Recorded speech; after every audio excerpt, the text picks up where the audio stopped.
চলে এলাম মানে আরামসে পাপা তুলে খাচ্ছি। আর এখানে সঙ্গে একটা স্পেশালিটি কি আছে, চিকেন কাটলেট একবারে এই বিচি টিচি দিয়ে দেয়। তো এটা ওরে বাপ, মানে ধোঁয়া বেরোচ্ছে, এত গরম। ওরকম করে এই যো এটা পুরটা আমি জাস্ট দেখালাম। নিচে আর ওইটা গোটা অবস্থায়, সেটা এরকম এইটা নতুনত্ব।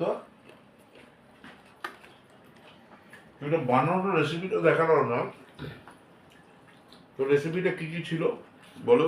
চিকেনটা সেদ্ধ করলাম আর তার সাথে দুটো আলু দিলাম। ইনফ্যাক্ট তোমরাও এই রেসিপিটা শুনে সেদ্ধ করে তারপরে চিকেনটা ভালো করে চটকালাম আলুর সাথে, ধনে গুঁড়ো, জিরে গুঁড়ো,